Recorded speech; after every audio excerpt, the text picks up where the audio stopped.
Muy buenos días. Estamos en su programa Economía al Día y tenemos hoy un invitado especial que nos va a hablar de muchos temas que están en la palestra, que han sido objeto de discusión en toda la sociedad dominicana. Y es Mario Pujols. Bienvenido, Mario Pujols. Buenos días. Qué bueno que estás aquí. Es el vicepresidente ejecutivo de la Asociación Dominicana, de la Asociación de Industria de la República Dominicana, de la IRD. O sea, una entidad que es un bastión porque agrupa a las grandes empresas y a las grandes industrias, pero también a las pequeñas. O sea, tenemos aquí una persona que está muy vinculada al sector empresarial, que nos va a hablar de un tema, que es con el que vamos a comenzar, de los residuos sólidos. Hubo mucha discusión, mucho debate en el Congreso sobre ese tema. Hay una propuesta de ley y también muchas quejas de algunos empresarios, sobre todo los pequeños, que decían que le iba a significar un costo en su sistema productivo. Bueno, Mario, bienvenido. Muy bien, muchas gracias. Puedes conversarnos sobre esa ley de residuos sólidos. Muy bien, muchas gracias, Cándida, por invitarnos a tu programa. Un honor. Primera vez que vengo por aquí. Espero que no sea la última. No, claro que no. Bueno, pues como sabes, el gremio al que represento, la Asociación de Industria de la República Dominicana, ha estado dando seguimiento constante a las discusiones sobre las modificaciones a la Ley General de Residuos Sólidos y Coprocesamiento, la 225-20. Una disposición que está vigente desde el año 2020 en el país y que pues el día 7 de enero de este año pudimos ver en tiempo real la aprobación de unas modificaciones por parte del Senado de la República, en las cuales pues no participamos. De hecho, se hizo esa aprobación luego de que la comisión correspondiente de Medio Ambiente del Senado pues validara el contenido del proyecto, pero no tuvimos la oportunidad de poder interactuar con ellos ni de ser convocados, como tampoco fue convocado el Ministerio de Medio Ambiente y Recursos Naturales ni el Fideicomiso de Uso Sostenible. Entonces, desde el día 7 de enero hemos venido dándole seguimiento a ese tema. Como sabes, pues en la Cámara de Diputados, en la legislatura pasada, pues fue aprobado en ese espacio el proyecto con diversas modificaciones, las cuales en una muy buena parte daban respuesta a diversas de las preocupaciones que nosotros compartimos públicamente como gremio. Una a la que le hemos estado dando seguimiento, que visualizamos que ha permanecido sin ajuste, tiene que ver con el sector productor de cemento en el país, que también se ha manifestado públicamente con respecto a las preocupaciones que tiene en torno a ese artículo, en donde hay una incongruencia y que se hacen unas exigencias al sector productor de cemento en el país que de entrada no pueden cumplirse. Y a esto me refiero a las disposiciones relacionadas con combustible derivado de residuos y la obligatoriedad que se pone a las empresas productoras de cemento en el país a que lo utilicen en su proceso de producción, cuando de entrada, de las 6 empresas que hay en el país productoras de cemento, hay 2 que no podrían dar cumplimiento con esta disposición. Bueno, porque esas 2 no producen clinker y no tienen en su proceso de manufactura la manera de cómo utilizar ese combustible derivado de residuos. Sabemos que ese es uno de los puntos que por su discusión pública, junto con otro que mencionó el Poder Ejecutivo, son de interés. Estaríamos pues también dándole seguimiento a cuáles van a ser las opiniones del Poder Ejecutivo respecto al tema, porque recuerda que luego que la Cámara de Diputados la aprobó con modificaciones, que el proyecto volvió al Senado, el Senado la aprobó tal cual la Cámara lo hizo y se nos ha comunicado públicamente a todos, ya que el mensaje se dio en un espacio de la semanal del presidente Abinader, indicó que se iba a observar esa propuesta de ley. Todavía ese documento no ha sido remitido al Poder Ejecutivo. Es algo a lo que también pues estamos dando seguimiento y estamos muy pendientes de cuando eso ocurra para pues poder, en la medida en que se nos permita, pues participar y recordar esos puntos que son de preocupación. ¿Ustedes tienen planificado volver al Senado a plantearle ese tema de esas 2 cementeras? Bueno, tenemos ese punto y otros más que son los que han formado parte de la comunicación pública que hemos hecho del tema desde el inicio. El tema de la contribución especial, entiéndase la tasa que ha de pagar las personas jurídicas en atención a sus ingresos anuales entendemos que a todo lo largo y ancho de la tabla, no solamente en lo que aplica para las empresas de mayor venta en el mercado, a todo lo largo y ancho de la tabla se ha motivado y aprobado un incremento sin justificación. Se supone que si uno va a subir una tasa, en este caso, desde un 100 hasta un 400% de incremento, pues la idea es tener claridad respecto a cuál fue el sustento que se utilizó para, de una manera u otra, dar pie a esa aprobación. Y ese documento, ese análisis técnico, análisis costo-beneficio, no hemos visto que se haya hecho en el Congreso. Entonces, ese es otro de los puntos a los cuales le vamos a dar seguimiento una vez el Poder Ejecutivo remita sus observaciones al Congreso, no obstante conscientes de que el Congreso no me parece que haya de abrir espacio para consulta pública, porque constitucionalmente solamente tiene una de dos cosas que hacer. O aprueba las observaciones del Poder Ejecutivo en toda su extensión, o no las aprueba. Entonces, digamos que ahí se limita el espacio de discusión, y bueno, es un proyecto muy importante para nosotros y estaremos ahí con la lupa. No, y que está sujeto a la observación de la presidencia. Así es. Es algo a lo que estamos pendientes, a ver cuándo se harán públicas esas observaciones. Ok. Bueno, yo le deseo más que suerte, ¿verdad? Que sea la presidencia quien haga esas observaciones, porque en realidad nosotros somos un país que debiéramos estar a la vanguardia del tema de la industrialización. Eso no ha pasado. Hemos tenido avances, pero no ha pasado. No somos un país industrial, no fabricamos vehículos, no fabricamos casi nada de lo que tiene un valor agregado importante. Y si tenemos cemento y los exportamos a diferentes países del mundo, ¿es así, no? Sí. Entonces en la región podemos matarle ¿verdad? La gallina y los huevos de oro. Sí. Posibilidad Es un sector muy importante para nosotros, como todos nuestros asociados. Sabes que en la IRD del año 1962, fecha en que se origina nuestro gremio, pues hemos estado con el norte bien claro de defensa de todo el andamiaje de manufactura local en el país.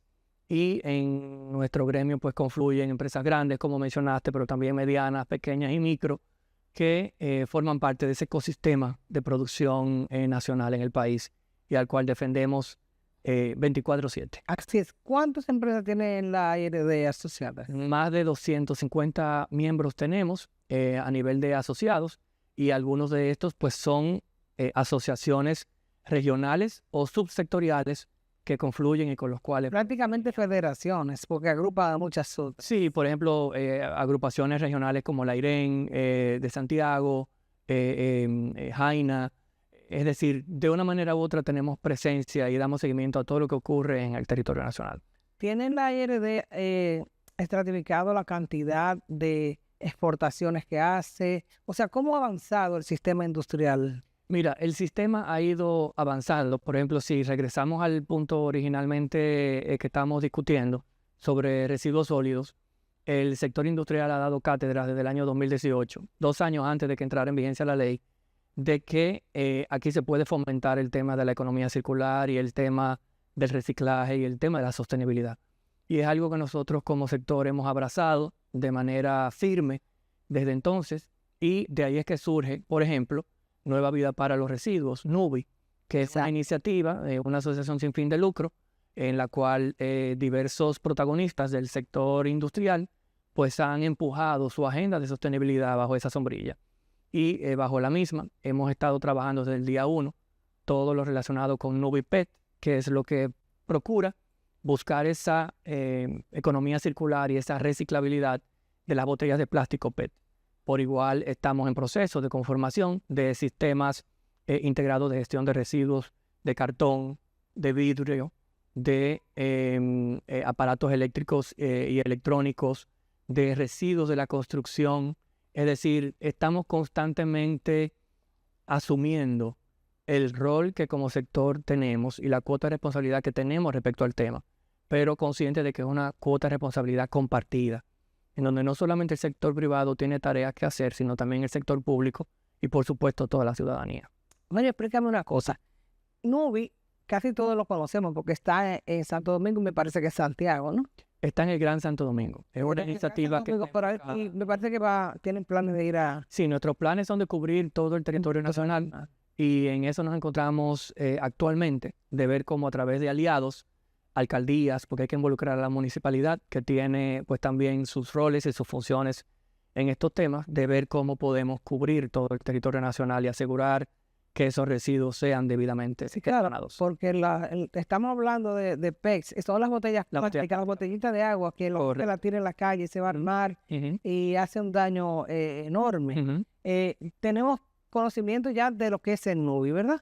Sí. Está en la ciudad, en algunos puntos estratégicos donde la gente lleva las botellas, se reciclan. Correcto. Pero una cosa, ¿qué pasa con esas otras industrias que usted dice que están involucradas en la recolección de aparatos electrónicos? ¿Eso lo hacen internamente ellas? Porque yo no conozco ningún punto individual. Eso es algo que está en proceso. En el caso de plástico, como bien mencionamos, hemos cubierto pues todo el Gran Santo Domingo con los espacios, los puntos NUBI, en donde los ciudadanos pues, pueden ir a disponer de los residuos de sus botellas plásticas.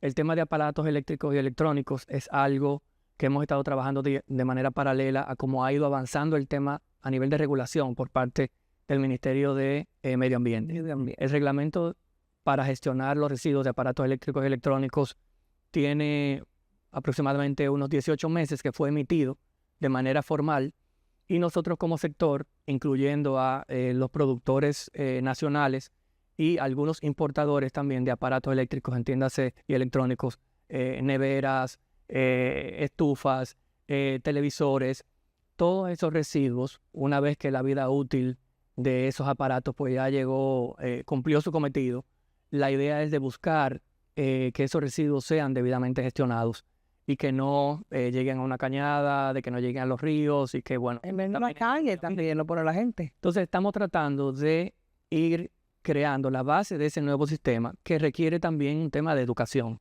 Claro. Las empresas telefónicas, algunas de las cuales son socias también de la ARD, pues tienen programas de gestión de esos residuos de aparatos, de iPad, de teléfonos celulares y demás, y tabletas, en implementación de hace ya varios años. Lo que estamos tratando con esta iniciativa es de ver cómo podemos buscar sinergia y que aseguremos entre todos pues, que cubrimos el territorio nacional completo, lo cual es una tarea compleja que requiere de la asistencia de las municipalidades, del mismo Ministerio de Medio Ambiente y, por supuesto, de toda la población, de que sepa de que se requiere un esfuerzo adicional, de que en lugar de tirar el residuo en el contén frente a la casa, pues que quizás demos un par de pasos adicionales y aseguremos que eso no regrese a afectarnos en caso de un temporal, una tormenta o una situación que se dé en el país. ¿Y cómo sería el manejo de ese tipo de residuos?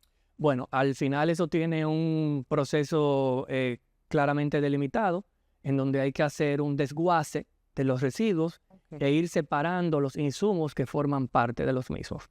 Los que sean valorizables, pues se le busca la manera de cómo insertarlo en algún tipo de cadena de valorización, y los que no puedan ser reutilizables o no tengan ningún uso posterior, pues se canalizan para que sea su disposición final se acorde a la ley. Qué bueno. La Asociación de Industrias entonces está muy involucrada en lo que tiene que ver con el reciclaje. ¿Qué otro plan está haciendo el sector? Mira, el tema de sostenibilidad para nosotros es muy importante y forma un aspecto de interés de nuestra agenda priorizada, pero como también lo es todo lo relacionado con la defensa del sector. Y la defensa del sector manufactura local, entiéndase, de los hechos en República Dominicana, es lo que ocupa una buena parte de nuestra agenda. Porque desde una propuesta de normativa de un tomador de decisión, una entidad del gobierno o algo que se ventile en el Congreso, tiene incidencia de manera directa o indirecta en el sector al que representamos. Y por eso es que nos ves en gestiones en el Congreso para compartir posiciones o documentos de sustento de nuestros planteamientos, como también lo hacemos a nivel de medios de comunicación cuando tenemos un aspecto que entendemos es necesario dar a conocer y explicar en mayor nivel de detalle como sector. Bueno, Mario, nosotros tenemos que hacer una pausa para cumplir con los compromisos. Cuando regresemos, tenemos que hablar no solamente de la reforma laboral, que es el tema que está caliente, ¿no? también tenemos que explicarle a la gente qué es hecho en República Dominicana, qué se hace aquí, en qué foco de producción están las industrias locales. Muy bien. En su espacio Economía al Día. Tenemos aquí a Mario Pujols, como le decía, el vicepresidente ejecutivo de la Asociación de Industrias de la República Dominicana, AIRD, y tenemos que tocar un tema, porque ese no lo voy a dejar para último, y es el de la reforma laboral.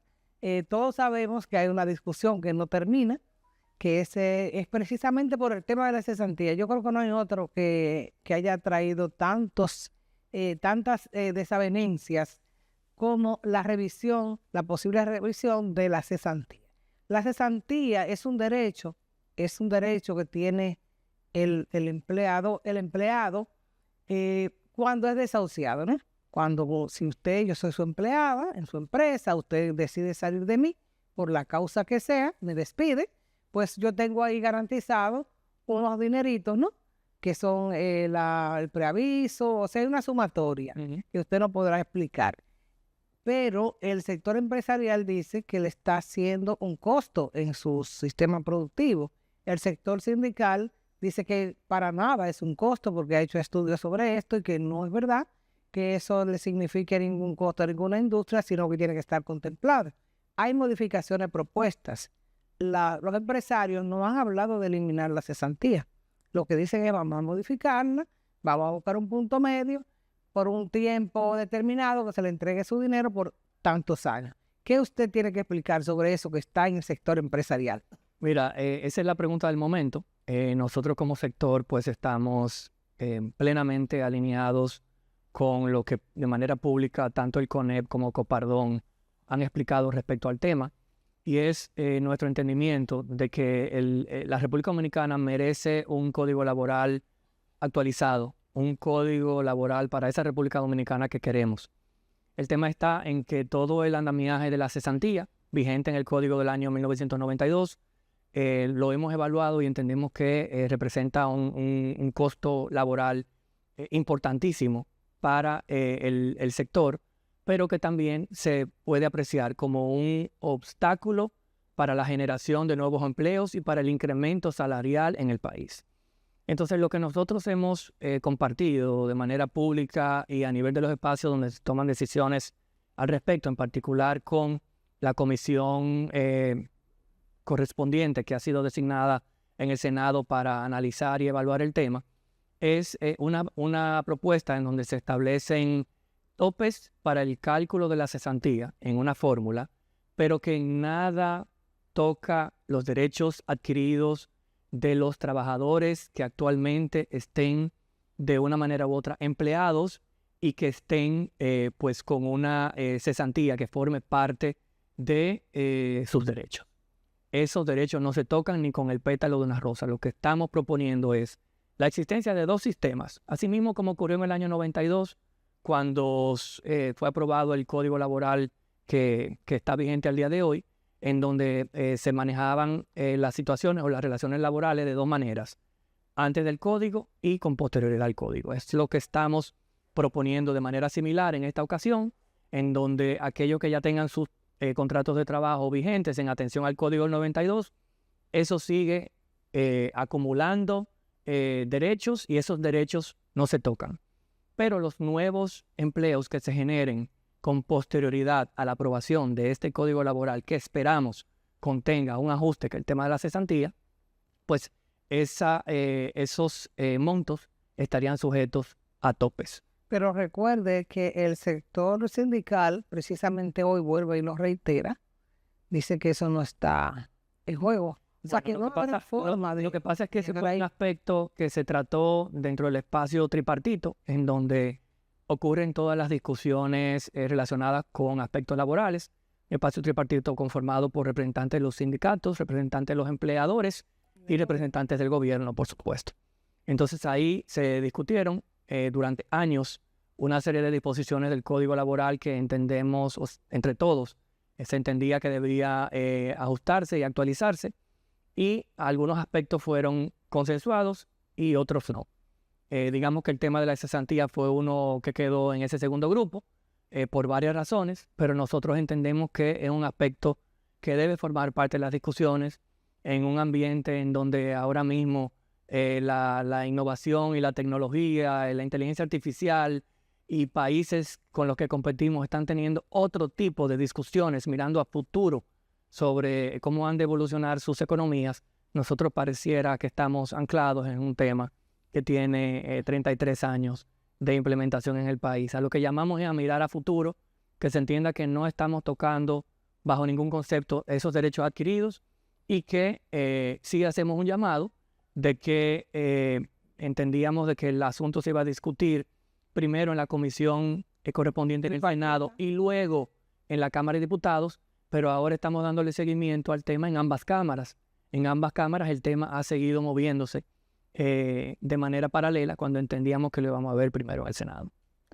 Así que estamos ahí un poquito enfocados en cada cámara. Así es. El tema laboral siempre en la República Dominicana va a ser un llamado de alerta de ambos lados, ¿eh?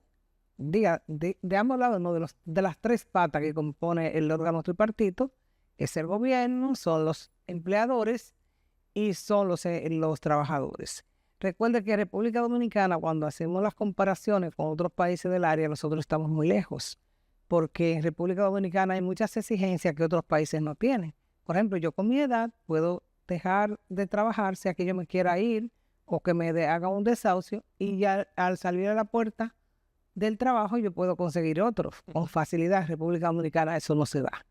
Bueno, tú sabes, Cándida, que eso también debe ser uno de los aspectos que uno discuta en un escenario como este al que nos abocamos en el Senado, aunque hoy vi en la prensa que comunicaron que ya habían concluido con el análisis y revisión interna, por lo que estimo que ya el asunto pasará a plenaria. Pero yo creo que otro aspecto, en adición al que mencionas, que no podemos perder de vista, es el que está relacionado con la informalidad existente en el país. Hay una informalidad que se ha identificado aproximadamente del 55% de la fuerza laboral. Claro. Entonces, ¿cómo nosotros podemos pensar en esa República Dominicana del mañana que yo menciono, cuando tenemos un 55% de informalidad en el mercado y cómo eso, Cándida, pues afecta también todo el andamiaje de seguridad social del país? Porque si tenemos un 55% que no aporta al sistema y que no aporta para esa seguridad social de su futuro, ¿cómo entonces no deberíamos estar teniendo otro tipo de discusiones en estos escenarios? Las discusiones son buenas, siempre que se hagan de manera constructiva. Yo siempre he apostado a la construcción. Muy de acuerdo. Ese tema laboral va a seguir por muchísimos años, porque es que la economía dominicana es muy sui generis. Es verdad lo que usted dice, hay muchos costos para producir aquí, es muy costoso porque muchas empresas tienen que auxiliarse de servicios de agua, de servicios de electricidad, tienen que buscar personal capacitado que a veces no lo tienen y tienen que traerlo de fuera. O sea, hay muchas cosas que impiden que realmente la empresa tenga que ser tan competitiva como en otros países comparado con nosotros. Claro. Pero también en la parte laboral hay muchas cosas también. Como te decía, está la limitante de la edad. Está la limitante de que aquí hay mucho clientelismo, que mucha gente prefiere, en vez de poner con dinero, empresarios y gente que con empresa, en vez de inventarse otra empresa y poner a sus hijos a crear una empresa, lo mandan para el gobierno. Entonces, aquí hay muchas cosas que hay que corregir todavía. En la parte laboral, sobre todo, nosotros los trabajadores no podemos darnos el lujo de decir voy a salir de este empleo porque mañana voy a conseguir otro. Primero por el limitante de edad, segundo por la cantidad de clientelismo que todavía impera en esta economía y tercero porque no es tan fácil usted lograr que le den su liquidación digamos cada año o cada 2 años. Los trabajadores quisieran tener ese mecanismo y se moverían más fácil, más rápido. Al final hay muchas cosas que hay que ir arreglando. Todas esas cosas que deberían incluirse en la discusión. En las discusiones. En el sentido de que hablando la gente se entiende. Exacto. La construcción de consenso siempre va a ser parte de la punta de lanza de la IRD. Claro. Pero sí es bueno de que todo sea discutido. Y de que nos demos cuenta de que la República Dominicana del 92 no es la República Dominicana del 2025. y lo que se apruebe ahora se supone que ha de regir para los próximos 10, 15 años. ¿Cuál es esa República Dominicana de 2035, 2040? Entonces, ¿cómo podemos ir adecuando nuestro marco normativo a esa evolución? ¿Cómo podemos hacer más fácil la generación de empleo, la generación de primer empleo, y de que esos jóvenes que tenemos considerados como nini, podamos, que ni estudian ni trabajan, podamos de una manera u otra buscarle entre sector público y sector privado un mejor futuro? Claro, construir, buscar lo mejor de cada país. Así es. No solamente tratar de enfocarnos en buscar lo que nos conviene a nosotros, porque al fin y al cabo, tus hijos, mis nietos, tus nietos, que estarán aquí. Así es. Nos vamos a seguir viendo la cara de alguna manera. Así es. Entonces, sí, vamos a apostar por la construcción. Otro tema, Mario, fue el del Fondo Monetario. Aquí estuvo una misión para la revisión del artículo 4 de la economía dominicana, y tengo entendido que se reunió con la Asociación de Industria, o sea, con la parte la parte empresarial, sí. Son empresarial. reuniones. Estaba el CONEP, estaba la Asociación de Industria, varias entidades empresariales visitaron y se vieron con esta gente. ¿Qué fue lo que pasó ahí con respecto a la reforma fiscal que nadie habla? No, mira, recordemos que estos levantamientos, estas visitas del fondo son algo que se realiza de manera anual, y en donde de manera constante el fondo pues pasa revista cómo van las cosas a nivel macroeconómico en el país y hace sus recomendaciones. En el tema fiscal, pues creo que quedó claramente esbozado en su documento público de que hay un espacio o una necesidad de mantener ese acercamiento público-privado. Utiliza ese lenguaje en la redacción para ir definiendo pues aspectos de índole macroeconómico en nuestra economía. Contrario a otros llamados, en el año 2024 estuvimos revisando lo que fueron las propuestas del fondo en ese momento, y en el 2023 también. El llamado a una reforma fiscal es un poco más sutil en esta ocasión. Si tú comparas los textos de las visitas o de los levantamientos bajo el artículo 4 en el pasado. Lo que sí es evidente que nosotros como sector pues estamos monitoreando el tema. Hemos sostenido reuniones con el ministro de Hacienda y Economía, Magín Díaz, y al final, en ese momento, pues ellos estaban enfocados en lograr la aprobación del presupuesto complementario, lo cual ya ocurrió hace unas 2 semanas. En esta semana, pues también se ha puesto a circular que sería la propuesta de presupuesto 2026, y a medida que se vayan pues cumpliendo esas tareas, entiendo pues que estaremos reuniéndonos nuevamente con el Ministerio de Hacienda y Economía para identificar pues cuáles serían los próximos pasos ante una eventual reforma. ¿Qué le preocupa al sector industrial? No solamente con la reforma, vamos a hablar con las reformas. En el hipotético caso de que el gobierno le llame al país y diga que necesariamente hay que hacer una reforma tributaria y que ir abierto al escenario para las discusiones, ¿qué le preocupa a la industria dominicana? Bueno, la preocupación constante es poder identificar o visualizar en su momento una propuesta que tenga un sesgo anti-industria o anti-manufactura local, como la hemos visto en ocasiones anteriores. Entonces, digamos que por eso es que nosotros confiamos y creemos tanto en los espacios de articulación público-privada que nos han dado tantos resultados, por ejemplo, en aspectos como el que mencionaste de lo hecho en RD, que hemos venido trabajando de manera exitosa con el Ministerio de Industria, Comercio y Pymes, y que se nos permita pues tener realmente un espacio de concertación llegado el momento en que se defina discutir una propuesta de reforma fiscal aquí en el país, en donde se toma en cuenta pues lo que mencionaba anteriormente de cómo nos comparamos con nuestros competidores internacionales, si en algún momento aquí se está haciendo más fácil importar, o sea, el proceso de importación que el proceso de producir o manufacturar algo aquí localmente. Yo creo que esas son conversaciones que tendríamos que profundizar más adelante. Claro, y con respecto a lo hecho en RD, ¿qué hay de nuevo? Bueno, tú sabes que es una iniciativa que tiene 3 años, empujada por el Ministerio de Industria, Comercio y MIPYMES, el sello hecho en RD, hecho en República Dominicana, que es algo que desde el día 1 nosotros como gremio hemos abrazado y apoyado. El año pasado nos enfocamos en abrir el espacio para AIREN, que es la Asociación Industrial de la Región Norte, para que ahora en este grupo pues público-privado, pues podamos seguir empujando y fomentando la importancia de tener un ecosistema de manufactura y de producción en República Dominicana. Nosotros preparamos en su momento como gremio un video cortito de 45 segundos que ojalá pues pueda verse en pantalla y que todos aquellos que nos honran con el seguimiento pues puedan ahí verlo. Ahí digamos que se hace una pequeña historia en 45 minutos de una joven que sale de su casa a su trabajo, en donde se transforma, se genera, se produce, se genera riqueza y se generan empleos dignos en todo ese ecosistema que te mencionaba, y de cómo jugamos un poco también con el tema de que cuando hay industrias, hay país y hay RD. Y ahí al final, como viste, jugamos un poco con las letras de IRD, pasamos a lo que son las siglas de nuestro gremio, porque creemos en la manufactura local, fomentamos el desarrollo de la misma y la defendemos en todos los escenarios posibles. Pero aún así, Mario, con lo de la manufactura local, a mí me ha llamado mucho la atención.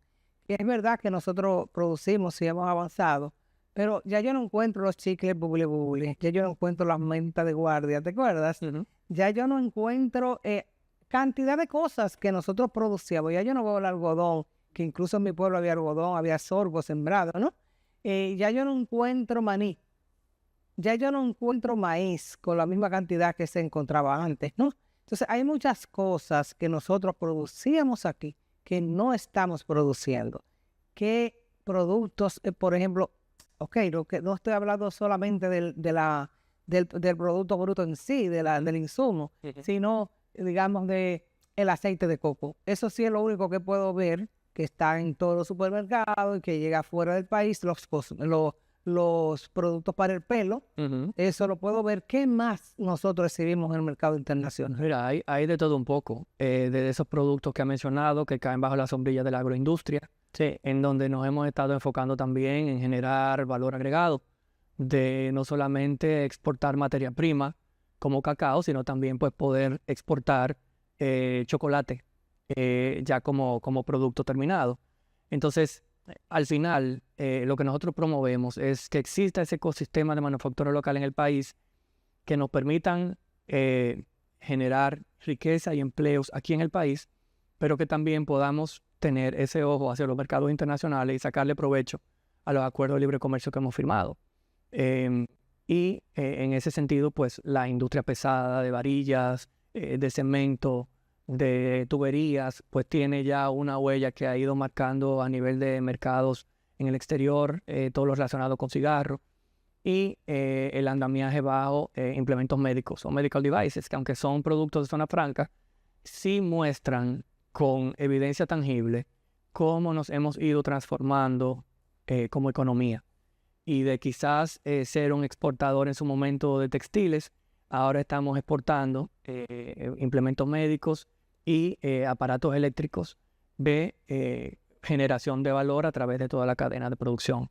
Entiendo lo que dices. Yo también quisiera poder venir aquí y anunciar que tendremos un subsector de producción de autos o de algo que tenga pues un mayor valor agregado a la economía. Todavía no estamos ahí.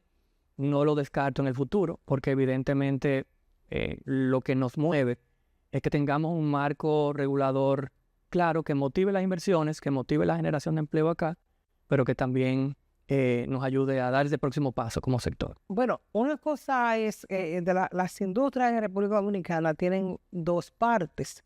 Es la industria local y la industria de zona franca. Siempre se ha hablado mucho de la dualidad. Yo creo que sería conveniente tocar que ese tema esté en la palestra. Ustedes lo tienen en la palestra. Todos sabemos que las zonas francas tienen una ley que le da una mayor facilidad que a la industria local. Pueden vender el 20% en la industria en el país, ¿verdad? Pueden vender el 100%. El 100% pagando un porcentaje de impuestos. Correcto. Así es. Pero la industria local no tiene todas esas ventajas que tiene la zona franca. Hay planes para que haya una dualidad, para que el país impulse lo que es la exportación. Mira, creo que el discurso ha ido cambiando a través de los años. en donde ahora lo que estamos llamando es al encadenamiento productivo. Ok. Encadenamiento entre manufactura local Y zona franca. y zona franca. Ok. Como también llamamos al encadenamiento entre manufactura local y sector turismo, que el sector turismo está bajo la sombrilla de Confotur. Ujú. Entonces, en ese encadenamiento lo que queremos es que las empresas de zona franca puedan también comprar sus insumos, materia prima y lo que sea que necesiten para sus procesos de producción en el mercado local. De hecho, Y- yo creo que lo compran ya, ¿eh? Compran una parte, pero lo que queremos es que puedan vernos como un suplidor constante y confiable. Ok. Porque ahora mismo para ellos, a nivel de procesos que deben de seguir ante la Dirección General de Impuestos Internos, es más fácil importar esos insumos y materia prima que comprarlo en el mercado local. Ahí es donde Nosotros, te- ahí es donde está el meollo. Nosotros tenemos que dar, o nuestros socios que pretenden comercializar sus productos bajo la sombrilla de las empresas o al sector de zona franca, tienen que dar entre 5 y 8 pasos adicionales que no tienen aquellos que importan en el país. Entonces, Esas a esas son las diferencias es que nosotros queremos llevar el reflector Claro. para que al momento de discutir una eventual reforma fiscal o para estas discusiones bajo la sombrilla de Meta 2036, esos sean temas que no queden fuera de la Claro, discusión. muy importante eso, porque inmediatamente los dos esquemas se complementan. Estamos hablando de exportación país Ujú. y eso sería fundamental, pero tenemos que hacer una pausa. Yo no te voy a dejar ir sin hablar de los acuerdos comerciales, sobre Ok. todo con el Mercosur Muy bien, y el tema de los países ricos de la OECD. Muy O sea que ahorita volvemos en eso. perfecto. Gracias. Estamos en su espacio Economía al Día. Seguimos con Mario Pujols, vicepresidente ejecutivo de la IRD. Y como le decía tras la pausa, que no podemos dejar de hablar, ¿qué significaría para la industria local una negociación con el Mercosur? Bueno, importantísima pregunta. Y es algo que nosotros hemos ya manifestado ante los tomadores de decisión en torno a los procesos de negociación comercial aquí en el país, entiéndase al Ministerio de Industria, Comercio y Pymes y demás autoridades, en el sentido de que como gremio estamos altísimamente preocupados en caso de que se formalice un espacio de negociación con Mercosur. ¿Y por qué te digo esto? Recuerda que Mercosur está conformado de manera inicial por Argentina, Brasil, Uruguay, Paraguay. Hay otros países que de una manera u otra pues también participan en el bloque, como Bolivia y demás. Pero cuando miramos en detalle, Brasil es la potencia económica de La región. América Latina. Entonces, ahí comenzamos, digamos que a analizar dónde pudieran estar las complementariedades entre nuestras economías y no logramos identificar un número que motivara o que nos inclinara a, de manera afirmativa, montarnos en ese proceso de negociación. Por supuesto que eso va a terminar siendo una decisión del gobierno, pero tenemos que recordar que el gobierno no exporta. El que exporta es el sector privado. Entonces, ahí es donde hacemos ese llamado de que se nos tenga en cuenta y que se vea la data. ¿Qué nos dice la data, Cándida? En el año 2024, República Dominicana exportó a los países del Mercosur 42 millones de dólares. Nos dirá, bueno, un monto importante, si lo multiplicamos, ¿verdad? La tasa de cambio, pero Esto es muy bajito. ¿cuánto importamos? Importamos cerca de 1.500 millones de dólares. Y ahí es- La diferencia es abismal. Y de esos 1.500 millones de dólares, más del 85% se trata de exportaciones de Brasil. Entonces, nuestro issue, nuestra preocupación principal está con Brasil y, por supuesto, con el resto de los países que conforman ese espacio comercial. Y estamos en comunicación con las autoridades para poder dar seguimiento a ese tema, como también lo estamos haciendo con una eventual negociación con Ecuador, en donde sí en su momento le damos a ver a las autoridades que podíamos identificar complementariedades entre nuestras economías y nos pusimos a la orden ahí también para ese seguimiento. Yo recuerdo hace un tiempo que el embajador de Brasil, que estuvo aquí, el señor Baena Suárez, siempre estuvo insistiendo de que la República Dominicana debía ser parte del Mercosur y mostraba el interés de Brasil por el ron, por el tabaco, por algunos productos manufacturados no solamente en zona franca, sino también de la industria local. Entonces, me parece que sí, tienes mucha razón cuando ustedes están interesados en ese acuerdo con el Mercosur, porque también hay que decirle a la gente que con Argentina nosotros tenemos una relación que está creciendo en el tema de servicios, en turismo. O sea, el tercer mercado que llega a la República Dominicana es argentino en términos de turistas. O sea que también... Le han facilitado la entrada al país. Exacto. Quitarle las visas. Exacto. Perfecto. Lo que nosotros entendemos es que al momento de sentarse en una mesa de negociación con socios comerciales no se puede desconocer las preocupaciones de la manufactura local, que serían los más perjudicados en caso de que comiencen a entrar todos esos productos Exacto. de Brasil y de Argentina aquí en el país, que van a competir de manera directa con los nuestros. Entonces, ellos tienen un historial de sector industrial que nos marca a nosotros en años, y de hecho identificamos en Brasil una iniciativa gubernamental de apoyo y subvención a sus sectores productivos con enfoque en exportación. Esa información la compartimos con nuestras autoridades porque entendemos que es un punto al que hay que dar seguimiento también. Así es. Brasil pertenece a los BRICS. Brasil es una economía bastante fuerte. O sea que de momento que haya un acuerdo de libre comercio, hay que prestarle atención a la industria local, que se fuese preparando, aunque déjame decirte que con Oliver Casta no somos el gran ejemplo. Sí, ahí tenemos que evaluar lo que ha sido. Hay que evaluar la suerte que hemos corrido como economía con esos otros acuerdos que hemos dado. Con CAFTA, con Europa, con CARICOM, con Centroamérica. Nosotros entendemos que con el Caribe tenemos todavía muchísimo potencial a nivel de pues oportunidades en los mercados, lo que está pasando con Guyana, el crecimiento exponencial de esa economía y de cómo nuestros productores pues, pudieran aprovechar esos espacios que se van abriendo. Así es. Hay un tema que no podemos dejar de pasar y es el del ingreso del país a la OECD. ¿Cómo evalúa la Asociación de Industrias de la República Dominicana el ingreso de República Dominicana a un esquema que es de países ricos? Mira, la decisión manifestada a través de un decreto, el 408-25, nos tomó de sorpresa porque nos enteramos, dando seguimiento usual y en conversaciones que tenemos con tomadores de decisión, de que eso ya era una realidad, en donde se plantea en ese decreto una estrategia o una ruta a seguir para que República Dominicana pues, pueda formar parte en su momento de la OCDE. Como tú bien mencionas, la OCDE es un esquema conformado por las economías más importantes y más grandes del mundo, en la que también pues, forman parte algunos países de la región Latinoamérica. Costa Rica, México, Chile, forman parte de ese espacio.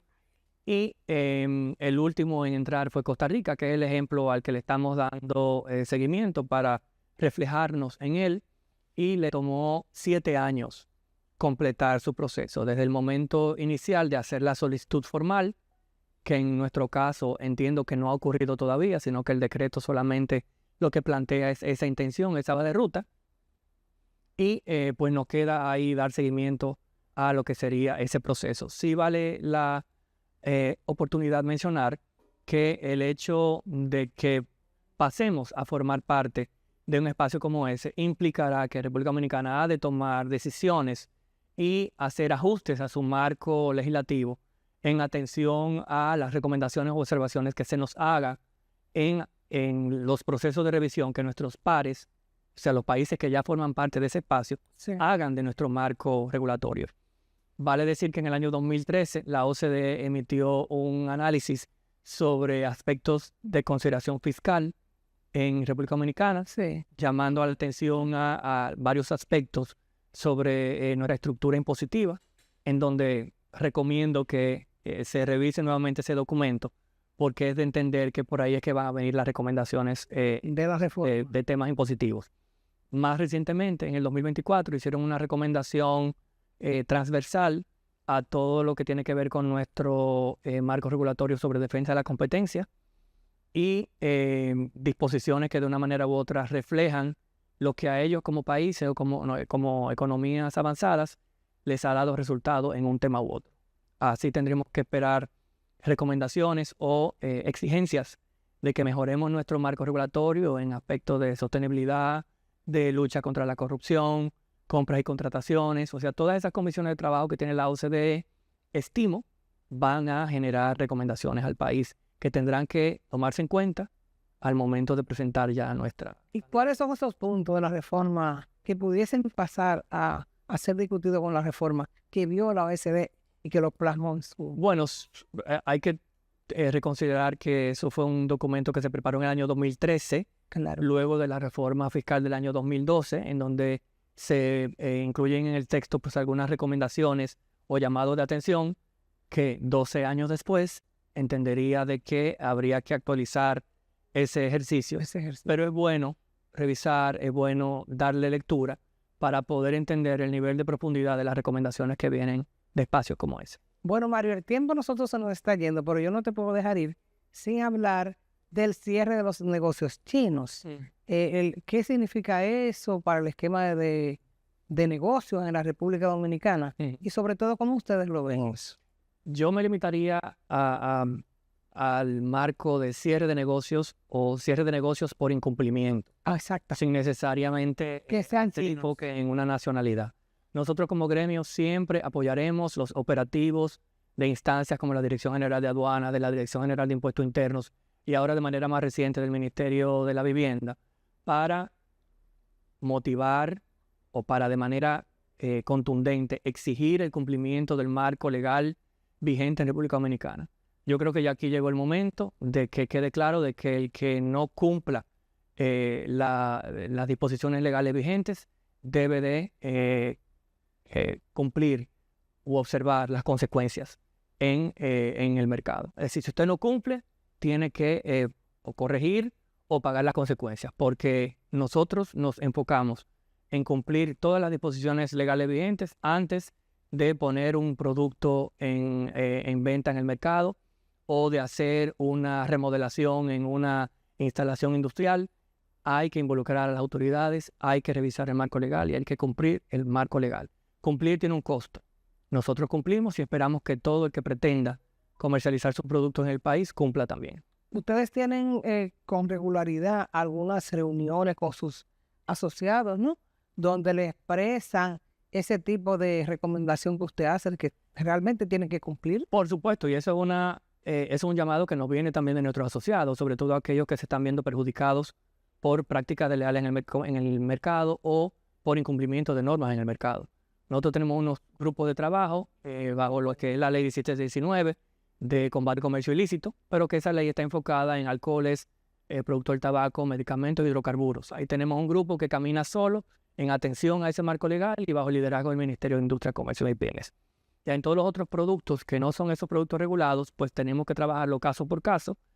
Recibimos los insumos de nuestros asociados y canalizamos las denuncias o las preocupaciones a las autoridades. Sí vale decir que en el levantamiento trimestral que hacemos ante todos nuestros asociados de cuáles son los factores que más lo preocupan, el tema de la competencia leal y el tema del comercio ilícito se ha mantenido en los 3 primeros lugares en el último año. Es decir, que es un tema que no deja de tener importancia e interés para nuestros asociados. ¿Y le han mostrado preocupación sus miembros sobre todo con el tema de la competencia desleal? Por supuesto. Ese es un aspecto que no pasa una semana sin que yo escuche una preocupación en ese sentido o que reciba algún tipo de denuncia. Entonces lo que nosotros hacemos como gremio es pues analizar primero La denuncia. la denuncia, por supuesto, y luego pues canalizarla a las autoridades correspondientes.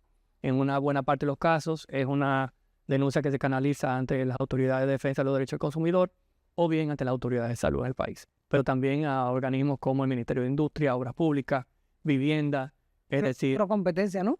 Procompetencia, por supuesto. Aunque Procompetencia, que ha estado trabajando lo que sería una eventual modificación de la ley que los regula y le da herramientas para combatir la competencia leal en el mercado, estará enfocándose en tratar de tener un poquito más de dientes para poder enfrentar la competencia leal con mayor rigurosidad en el mercado. Que eso es realmente operar bajo un esquema de competencia desleal, con reglas claras y con una seguridad jurídica garantizada. Eso es lo que hace que las empresas realmente puedan ir a los mercados externos y sacar beneficios, ¿no? Claro, enfocarse en innovar, en generar riqueza, en generar más empleos y en exportar más.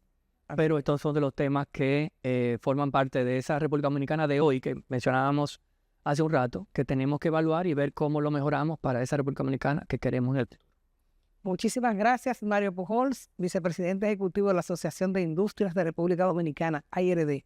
Yo espero que este no sea la primera vez, ¿no? Cuando Que haya otra vuelta para seguir hablando, porque esta es una economía que se mueve y que está en constante crecimiento y que esperamos que crezca, ¿verdad? Así es. Nosotros vivimos aquí nos quedaremos. Así es. Entonces esperamos que sea favorable para todos. Muchísimas gracias, A Mario ti. Pujols. Cuando me necesites, aquí estaré. Gracias. Hasta luego, nuestros televidentes.